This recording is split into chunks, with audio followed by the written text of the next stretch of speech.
चलिए हम लोग स्टार्ट करते हैं current affairs. Current affairs important current affairs ही यहाँ पे हम लोग कर रहे हैं जिसके एग्जामिनेशन में आने की संभावना है। तो शुरू करते हैं। साहित्य के लिए जेसीबी पुरस्कार 2023 किसने जीता है? साहित्य के लिए जेसीबी पुरस्कार 2023 किसने जीता? इनका नाम है पेरुमल मुरुगन। पेरुमल मुरुगन। पेरुमल मुरुगन ने जो इसको जीता है जेसीबी पुरस्कार को, वो किस किताब के लिए उनको ये प्राइज मिला है? उस किताब का नाम क्या है? तो उस किताब का नाम है फायर बर्ड।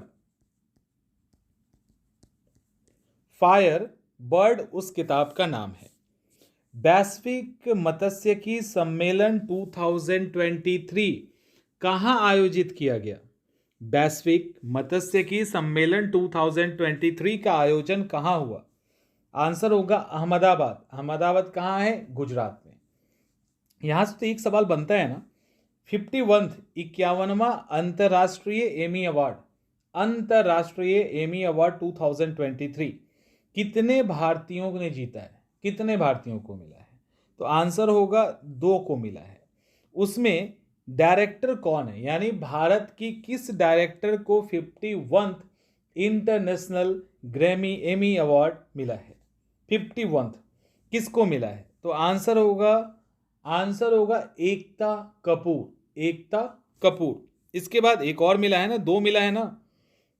तो सबसे पहले सर्वश्रेष्ठ हास्य श्रेणी में सर्वश्रेष्ठ कॉमेडी कैटेगरी के अंदर किस भारतीय ने पहली बार एमी अवार्ड जीता है? कॉमेडी कैटेगरी के अंदर इनका नाम है वीर दास। कॉमेडी कैटेगरी के अंदर इन्होंने जीता है। इसके बाद पंजाबी साहित्य के ढाहन पुरस्कार से, ढाहन प्राइज से सम्मानित होने वाली पहली महिला कौन है? इनका नाम क्या है? देखो यहाँ लिखा हुआ है दीप्ति बबूता। दीप्ति बबूता पंजाबी साहित्य के ढाहन पुरस्कार से सम्मानित होने वाली पहली महिला हैं। अब इनकी किताब का नाम क्या है? किस कृति के लिए दीप्ति बबूता को ये प्राइज मिला है? तो आंसर होगा भूख। ये किताब जो इनका है इयो सह लैन दी। ठीक है, भूख इहो सह लैन दी, इसके लिए उनको पंजाब साहित्य का ढाहन प्राइज मिला है। गान सामग्री लता मंगेशकर पुरस्कार 2023 किसको दिया गया है? किसको दिया गया है लता मंगेशकर पुरस्कार 2023? आंसर है सुरेश वाडकर। सुरेश वाडकर। पहला life time disturbing the peace award किसको दिया गया है? तो आंसर होगा सलमान रुश्दी को दिया गया है। मिस यूनिवर्स 2023 प्रतियोगिता का आयोजन कहाँ हुआ?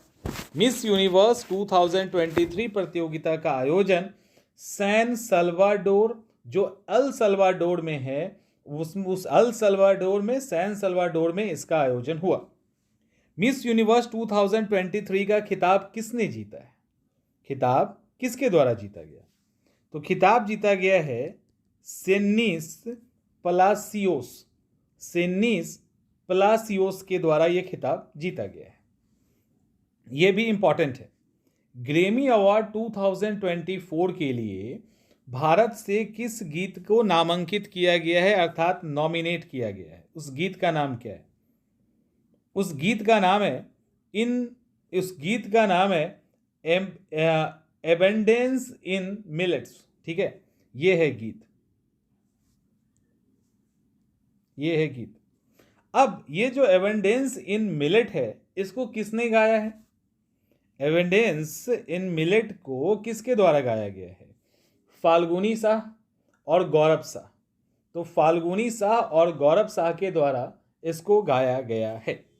फिर आगे है कि भारत में ग्रैमी अवार्ड के लिए भारत से भेजे गए गीत, जो ये गीत है एबंडेंस इन मिलेट्स, ये किसके भाषण पे आधारित है?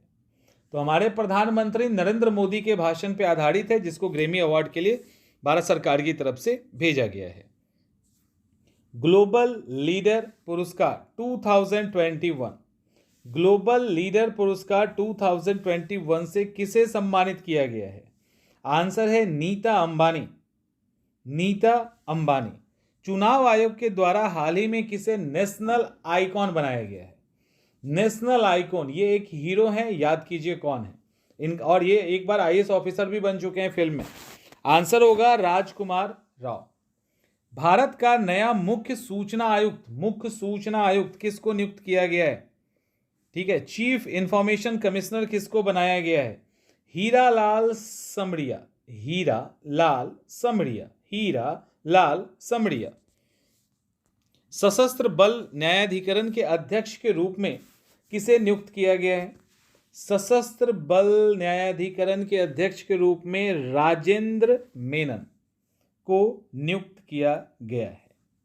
सत्यजीत रे फिल्म एवं टेलीविजन संस्थान के अध्यक्ष किसे नियुक्त किया गया है?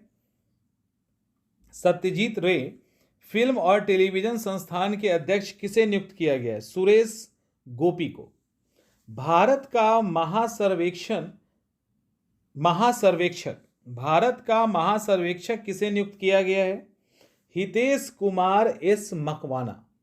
महासर्वेक्षक हितेश कुमार एस मकवाना को नियुक्त किया गया है।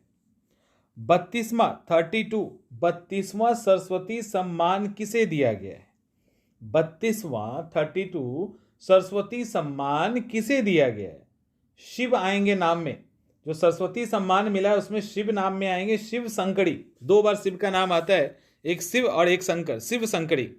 और जो शिव संकड़ी, यहां देखिए, को ये सम्मान मिला है वो किस कृति के लिए दिया गया है? किस कृति के लिए?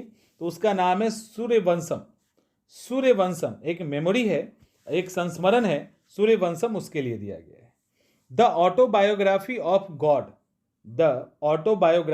गॉड किसके द्वारा लिखा गया है? ऑटोबायोग्राफी ऑफ गॉड, आंसर होगा लीना कुमार के द्वारा लिखा गया है।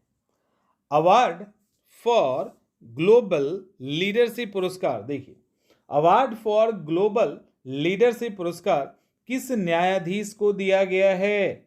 नीचे लिखा है DY चंद्रचूड़ को दिया गया है। और ये जो award for global leadership award है वो DY चंद्रचूड़ को किसने दिया है? DY चंद्रचूड़ को वो हार्वर्ड लॉ स्कूल के द्वारा दिया गया है। हार्वर्ड लॉ स्कूल के द्वारा ये प्रदान किया गया है। यूरोपीय संघ के द्वारा सखारोव पुरस्कार किसे मरने के बाद मिला है? सखारोव पुरस्कार मरने के बाद किसको दिया गया है? तो आंसर होगा महसा अमीनी। ठीक है, महसा अमीनी किस देश की नागरिक थी? तो आंसर होगा ईरान। महसा अमीनी ईरान की नागरिक थी। 2021 में दादा साहब फाल्के पुरस्कार से किसे सम्मानित किया गया? आंसर है वहीदा रहमान। अंतर्राष्ट्रीय डेयरी फेडरेशन के निदेशक मंडल में किस भारतीय को शामिल किया गया है? इनका नाम है मिनेश शाह। ये अध्यक्ष हैं, मिनेश शाह भी अध्यक्ष भी हैं राष्ट्रीय डेयरी विकास बोर्ड के।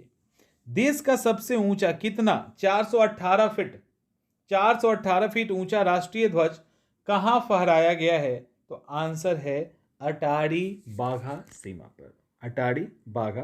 पर। तो ये आज के करंट अफेयर्स हो गए। इसी तरह से हम लोग करंट अफेयर्स को कंटिन्यू रखेंगे अभी, और with in 10 to 15 days 10 days और कर लीजिए। अब करंट अफेयर्स के बाद रिपीट होना शुरू हो जाएगा, और उसके बाद हम लोग थोड़ा सा डिटेल में भी चलेंगे और डिटेल भी हम लोग यहाँ पे करवाएंगे आप।